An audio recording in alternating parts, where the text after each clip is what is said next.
What's going on, everyone? This is Brian Turner here with another episode of the No Stress Midwest podcast.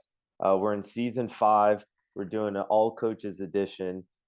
We've got a big name here in the NCAA world, in the college world, the Black Soccer Coaches Organization, Keidane McAlpine, who's with UGA. So, Keidane, how's it going, man? Fantastic, fantastic. Thanks for having me. Yes, no, thank you for agreeing to be on. I know I don't want to kind of go too much into it as I think our podcast will kind of open it up, but Kadani is one of the few people, probably the only person that I've met in person that's won an NCAA national championship. So that's pretty awesome, man. Yeah, it Um, was fun, man. It was fun. I'll tell you that. yeah, and you're doing it in California, which I've heard like things are just always better in Cali, especially at Southern Cal. So we'll get into that. Okay. Um, let's kind of backtrack a little bit. Yeah. So you've got quite an extensive collegiate coaching career, right? Starting from your alma mater where you played, leading up to now at UGA. Yeah. Can you talk to us about when that transition happened? When did you know that you wanted to be a coach? Um, Yeah. and kind of how did you get into your first job? Because most people usually don't jump into college right away, and here you Right, are. right. So how did that Um, come about? it's all kind of weird, right? So when I was playing, the women's program started at Birmingham Southern, and so I was just out there trying to help some of my friends make the women's team. So I'm just, coaching them up, doing a couple drills, getting them back on their feet because she didn't have a full squad. She didn't have enough time to recruit, so they were trying to make the squad. So little did I know she was watching. So I became a friend in the program, announcing games, things like that. Just trying to support. Right. But when I graduated, I went home, started coaching my little sister's team. By way of my mother saying, "You're going to coach your little sister's team," Right. And and driver there. yeah, And driver there, exactly all the things, right? right? So started coaching and called called the called the coach at Birmingham Southern, Lauren Ecker Shepherd, and said, "Hey, are you okay if we come down and play? I want to give these women a chance to see what playing collegiate game is like." She's like, "Yeah, and by the way, I just lost my part-time assistant. Would you be interested?" So I finished that season going back and forth about 2 hour drive a couple times a week. Hmm. Jason, my now associate head coach and lifelong friend, he was my we were co-coaches with each other's teams. He was coaching little boys. I was coaching my sister's team, and so he kind of helped me out to fill the gaps. And that's how it got started, man. And then the doors just kept opening. She let me play a year because she knew I needed to get that out. So I played U.S.C. and did that whole thing, and Yeah. lived the dream. Got my little small paycheck. Got it out, and Yep. but realized quickly that I was a way better coach than I was going to be a player, and I wasn't financially strong enough at the time to continue to chase that dream. So, it was like, okay, here we go. Let's see what this does. And it just kind of kept going and the doors kept opening. Yeah. Well, and it's funny because Jim Curtin said this, who was one of our podcast guests, and I haven't heard it put like this, but he was like, everyone's playing career, it typically never ends when you want it to end, right? Truth. It's Truth. always like, oh man, I don't think this is it for me, or Yeah. there's always something, there's a missus, or relationship, kids, whatever that is. So Yeah. yeah, so you kind of got in there, and it's funny you say you're associate head coach now. You met coaching your Oh little no, we grew sister. up together. Like Wow, under six soccer, preschool, the whole thing. awesome. So this whole journey has been about the two of us, trying to see if what we came up with so many years ago could work. Yeah, And and we always said, if we had some better players, if we had a little bit more of this and a little bit more of that, could we see this thing grow? And so the whole journey was about, living out that dream of just trying to see if what we did worked coming out of yeah, Alabama. So it's been awesome to have somebody like that with you along throughout the for the journey, ride. Yeah. the whole Well, journey. and as a head coach, we both know the feeling. You're on an island a lot of the time, right? Like it's just you. So Yeah, having people that you trust to be on that island with you, so it's not as lonely. That's huge. That's It's huge. massive, Yeah. massive. So, okay, so you've recently been named the head coach at UGA, the Bulldogs, right on their women's side. Yeah, Before that, you came from USC, the real USC in Southern California. How did that move happen from USC to Georgia, right? Obviously, yeah. two big Division I programs. Um, Opposite sides of the country, SEC, Pac-12, or what's going to be left of the Pac-12, right? Yep, yep, yep. How did that all come about? Oh man, it's funny in this business. You especially it's funny. I went to Washington State, and after my very first season, all of a sudden I was getting a call from an SEC school, and I couldn't even get a call back when I was still an assistant at Auburn, and so I always found that funny. And from there on out, I was getting pretty regular interest. Somebody would reach out, hey, would you be interested? And so you always get those feeler calls, but Yeah. but this one it was real interesting because we were in season, had a great team doing our thing. And then right at the end of the season, got the message from my AD that Georgia was going to reach out and talk to me. And of course, you got the feeler call, and I'm like, yeah, I'll listen to anybody, Right, right, for but sure, for sure. um, at the end of the day, it happened really, really fast from there because for me, luckily for me, there were some other people that I knew who had left and gone to Georgia. So I had some people I could actually call and kind of see what the support was like. But even growing up down here, there's only so many jobs that I felt like could be elite in a Hmm. way that I was already doing it at USC. Right. Um, and this was one of the few down here that I felt like had that ability. Academically has improved so much, it's really hard to get into. Hmm. You talk about the player pool. There are Georgia kids supplying all of the best teams in the country, right? And so Right, including mine at SC, right? right, So you look at the tradition and fandom in and around a school, and so and academically the cost is lower, right? right.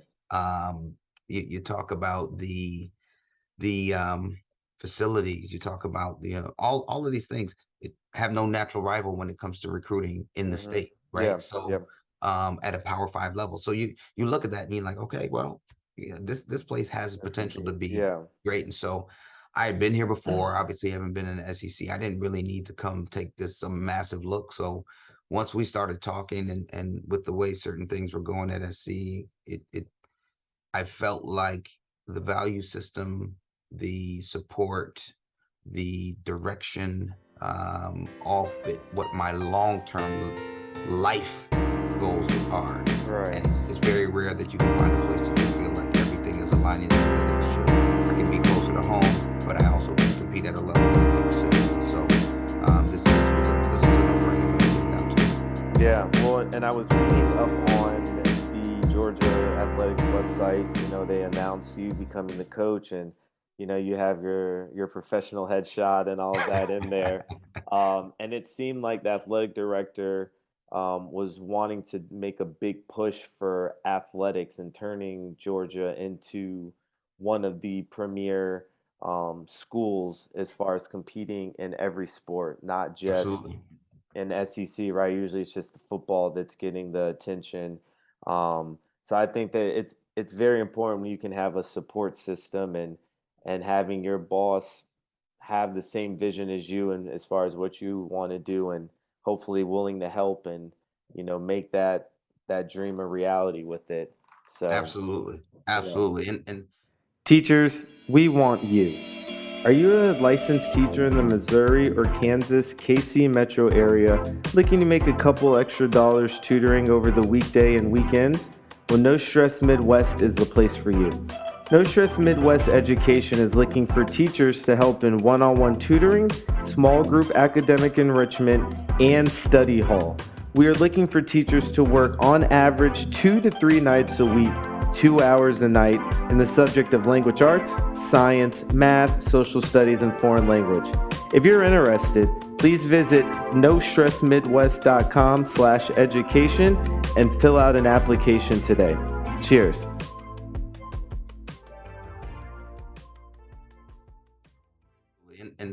you know, when I got here, I felt good talking to the man, right? That is Hmm. my AD. I felt good with my sport administrator who played here, so who has a connection to this.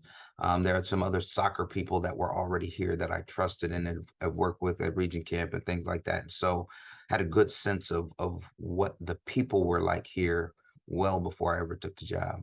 Right, and that's good. That's important, right? Because it's that Yeah, environment, right? And yeah, more than almost a lot of things, you want to make sure that you're in a place where you feel comfortable and can thrive and be yourself, make some mistakes, but still be able to move forward with things. absolutely, absolutely. Yeah. So, a national championship is coming soon. Is that what I'm hearing, or Hey, listen, if we're not going for it, something's wrong, right? So, right? For sure. I think all of the elements are here.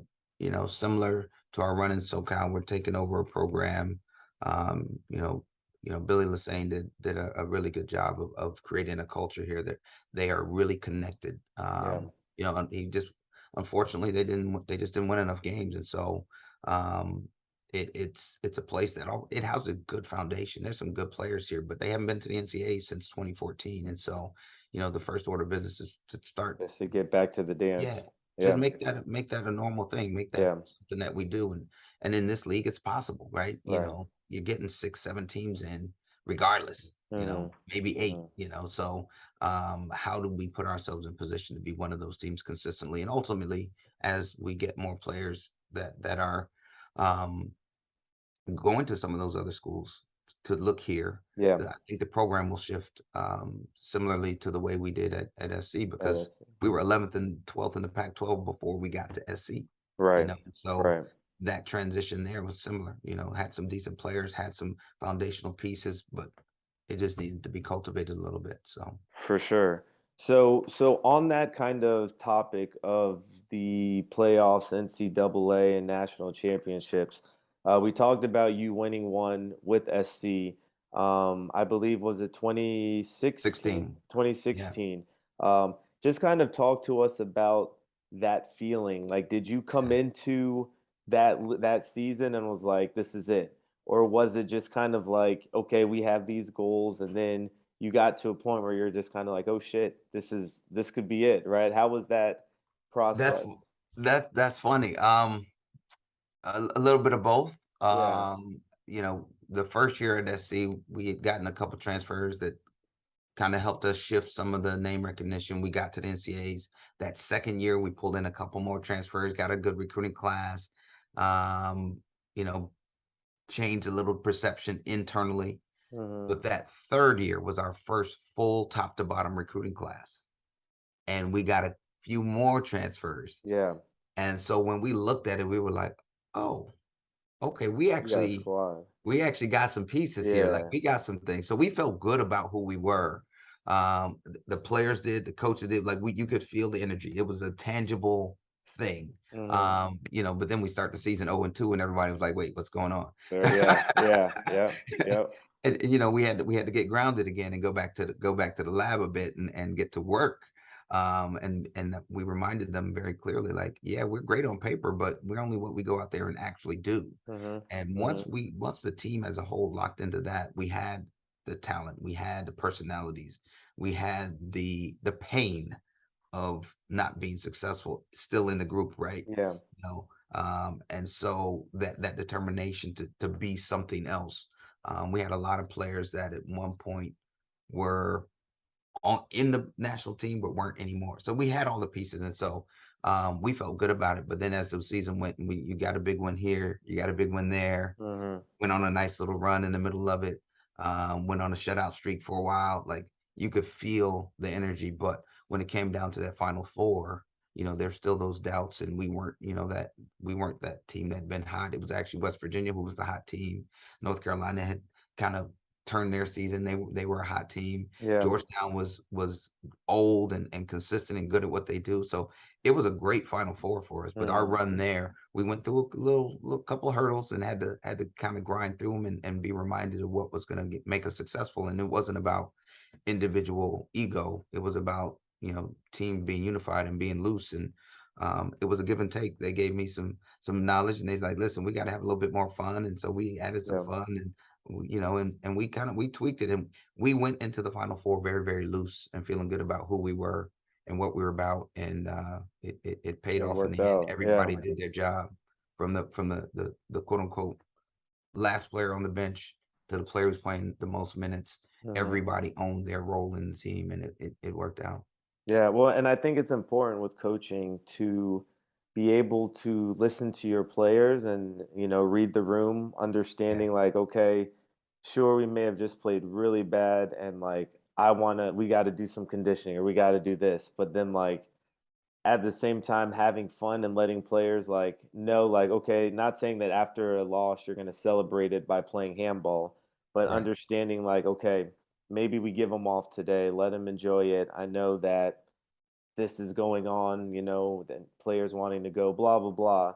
But being able to kind of give and take, like you said, and not just say, hey, it's my way or the highway. And, for some players that works and some coaches and organizations that can work. But I feel Yeah. like, especially now with how things are going with players and mental health and all of that, the treating them like a human being, right? I don't think is Yes. so out of the way or so No, uncommon. it's crazy. I try to tell people all the time, we're in the people business. We're not in the Yeah, soccer business. We're in the people yeah, business. How do we get a group of people to be bought into what we're doing and enjoy themselves and have an experience while working for a common goal? And it's hard. yeah. It's not easy to have everybody in your unit moving in the Mhm. same direction. It's really, really hard. But when you get it right, or when you It's get close to beautiful. right, it's Yeah, awesome. yeah, It's a lot of fun. And that was a tough season. It was hard. right.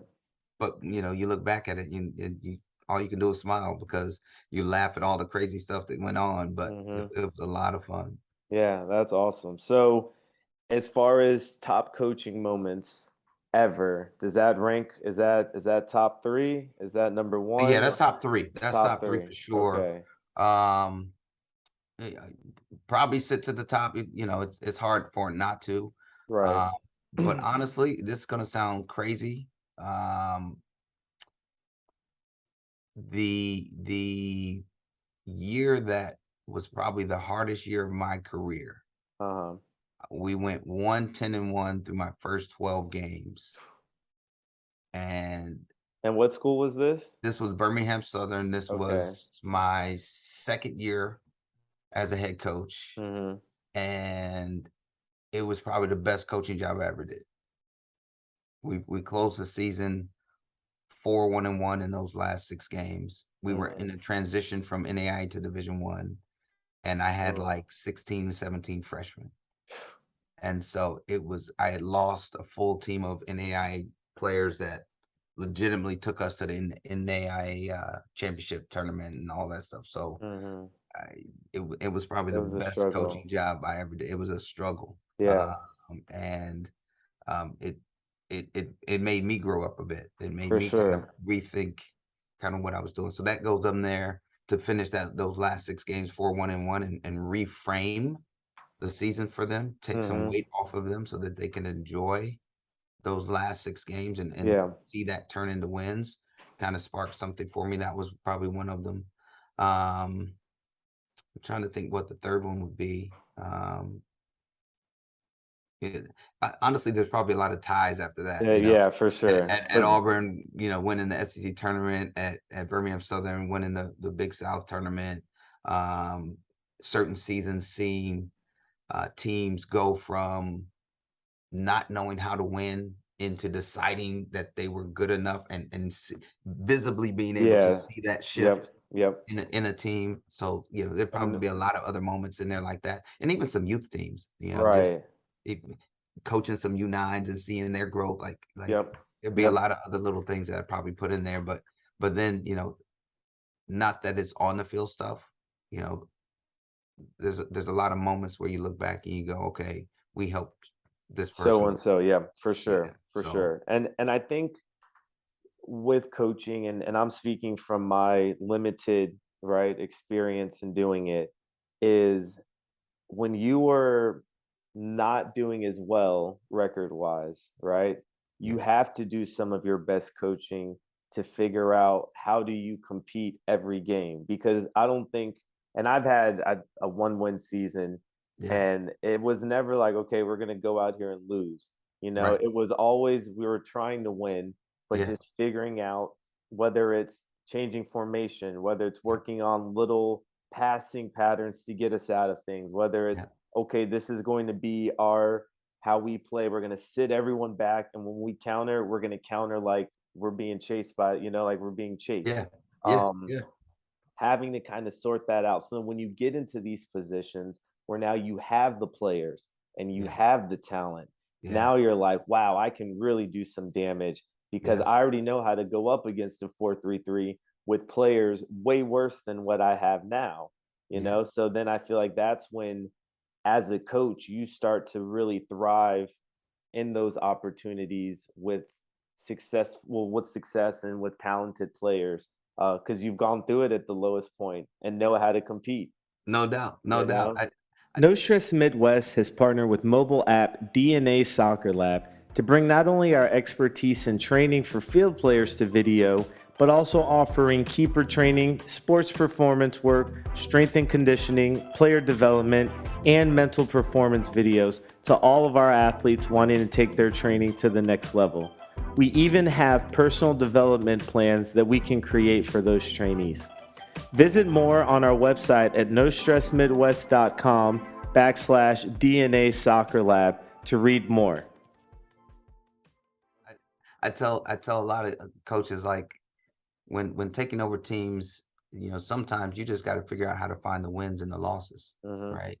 And excuse me, make sure your team understands those Yeah, yeah, and feel those, that they're yeah. tangible, so that they feel like there's growth, right? And so, that to me is, it's difficult, Hmm. but it's one of those things, when you start to be able to maximize that part in your own mind, Right.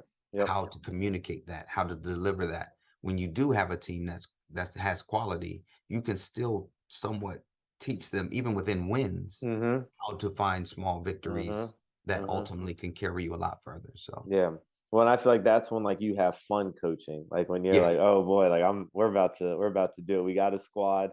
yeah, I already know that we got the big picture. We're gonna beat this team, but how do we set those secondary and tertiary objectives? Hey, I absolutely. want us to be able to complete 10 outside back overlaps or Yeah, underlaps or yeah, create an attack from the right and then to the left and yeah, however it is you decide. And that's when it's like the next level. yeah, yeah, Um, so okay, you've spent some time as an assistant. yeah, Majority of your time has been a head coach. yeah. What did you learn as an assistant that kind of helped create or pave your head coaching path? Um, I would say in my two stops, in both slightly different, just obviously levels and things like that. And when you're at a smaller school, you're doing a whole lot more. Yep. Yeah. Got your Yep. hands That's dirty, for you're in sure. it, Yep. right? And Yep. so I do, there's an appreciation that I have for the support people, Hmm.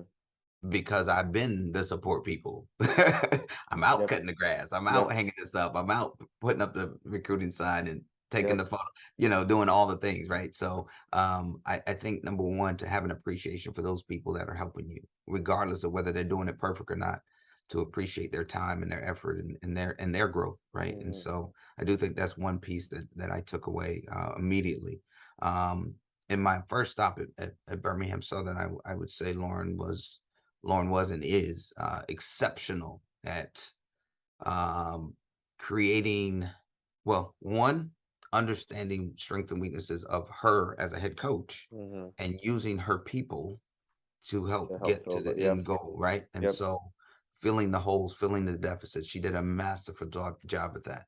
I would say she also was really great at navigating both university and athletic department, inner office politics, for lack of a better word, right? Hmm. Or phrase.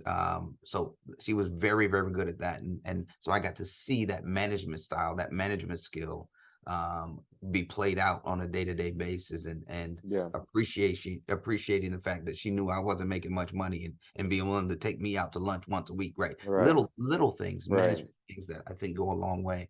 And then going to Karen, Karen was exceptional at running the program, Mm-hmm. from equipment to game day. There were so many little things that I felt like she had a pulse of, and she understood. And so in both cases, it gave me an opportunity to take notes. Yeah. What do I want mine to look like? What do I want it to be? How do we deal with this? How did we deal with that? Would I be different? And so some of that I had to take upon myself to just take good notes Yeah. about, start to dream in color. What do I want it to look like? What do I want it to feel like? So when I do step in front of somebody, I'm not telling them what I think it might be. I'm telling them Mm-hmm. what I know I want it to be, Yeah. and how I want it to work, Yep. and Yep. hear the details behind it. Dreaming in color, not in black and white, right? Right. So between those two things, I feel like, because I had already been a head coach when I went to Auburn, Uh-huh. I was well down the path of, oh, okay, now I understand how these pieces go together. Yep. I Yep. was well down that path, and so it was awesome, man, just growing in that way. And that doesn't even count what I learned from the players. Right. Right. Yeah. Hey, Agree. Yep. Yep. hey, we need more organization in this and this and this. Mm-hmm. Hey, we could use this. Hey, this is what this feels like on this day. Like, Mm-hmm. I'll never forget one team, one team just talking to us about our body language, right? Right. When you walk into the gate, here's what we feel, right? Mm-hmm. Little things like that. So taking those moments and moving forward with those, I think, were massive. But being in the moment and planning for what's next. Right.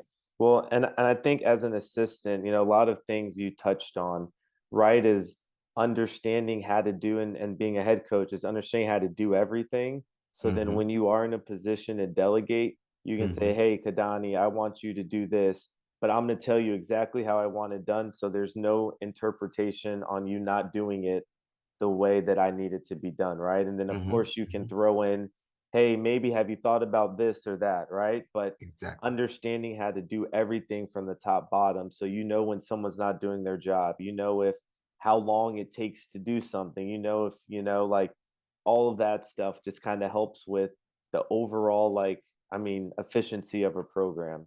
No doubt. I think, like, as an assistant, talking to the players and connecting with them, right? You're like Go the between. the, the You're the bridge. intermediary, yeah, Yeah. between the head coach and the players, and being that an assistant this summer, you'd hear the players, man, I can't, blah blah blah practices, and then it's, how do I filter that Mm-hmm. into a way to, hey, Kadani, some of the players are thinking that training should be a little light tomorrow because they're Right. sore, right? Right. And then well, tell those weak, and then it's like, Exactly. hey Right. guys, so Right. coach is saying that maybe we won't go as soft, we won't be off, but we'll be, right? And Yeah. how to filter that so both parties are winning. Yeah. Um, Yeah. and I Yeah. think that's such an important role as an assistant and as a head coach, is finding those assistants and those people that can make the connections with the players. They can do the things that you want done and that know what needs to be done, right? I feel like a good assistant knows what needs to be done before you have to say it. Absolutely. You Absolutely. know that, hey, when I come in, I want the balls already set up for Yep. training. I want the cones already here. I want the players already started their warm up, right? And the assistant should just say, hey, let's get this done, because when coach comes in, he wants this stuff going. No need to start things off on the wrong foot, right? Right. Well, Have you heard the big news? No Stress Midwest has found a new home at the soccer lot located downtown Kansas City. Swing by and check out our new training facility, as well as our classroom. We'll be hosting our tutoring sessions. Be sure to also check out our player lounge, which includes a TV, FIFA, ping pong, and a tech ball table for all of the needs of our trainees.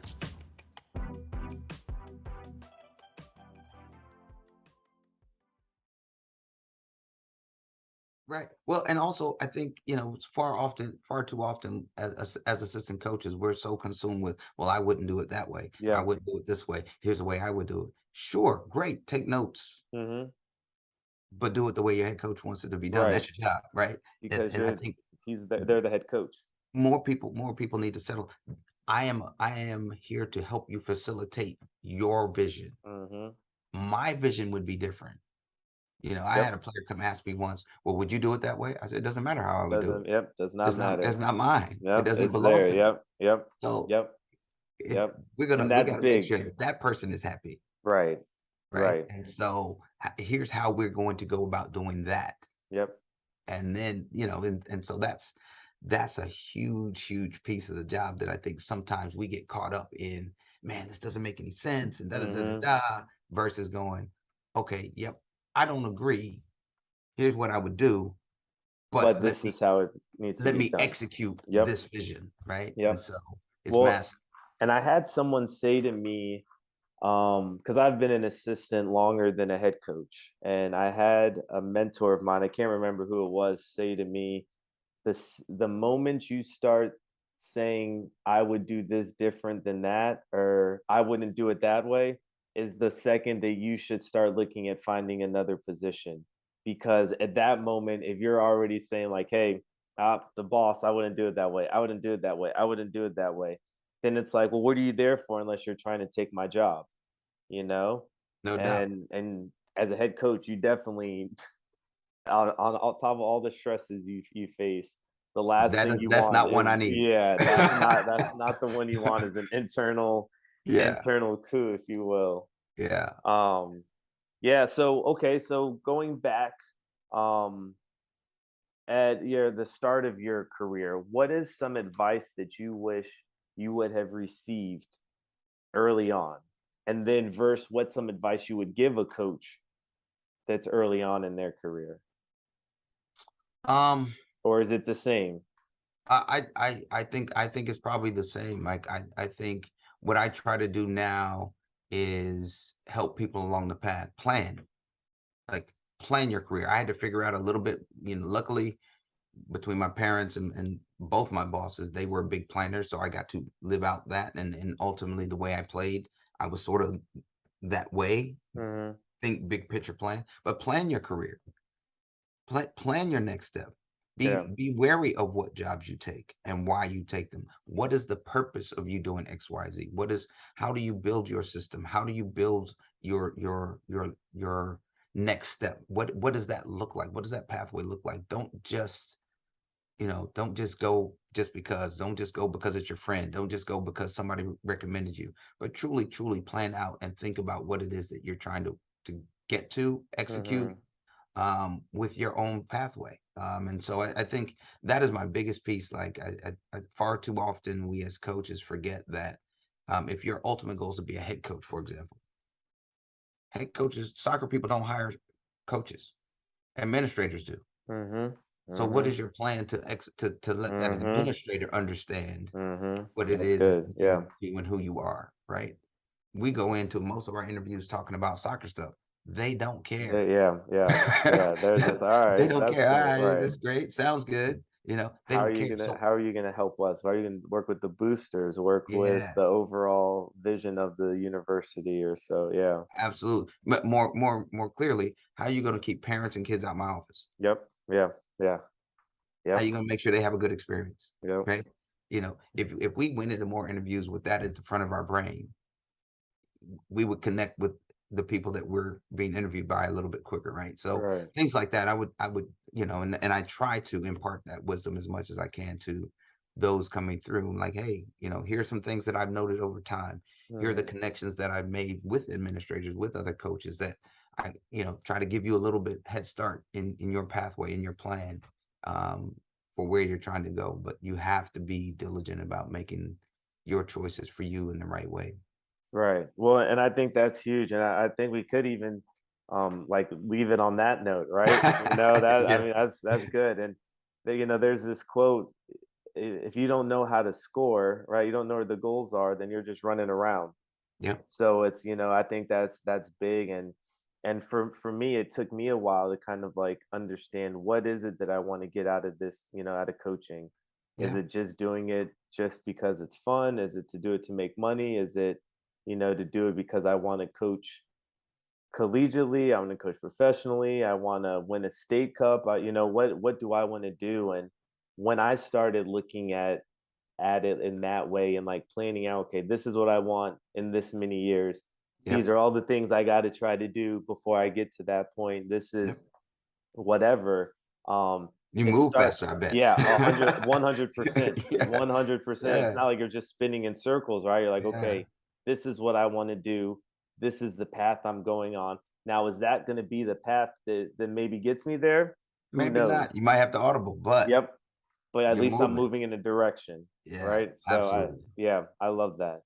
Well, Keidane, man, I want to thank you for your time. The guests are going to be kind of used to hearing this, but with Zoom, they're just cutting down this time. Before we could speak for an hour or whatever, now I it's know, 40 right? minutes. So I want to make sure that we don't get anything started, and I feel like we are in 5 minutes and not be able to finish it out.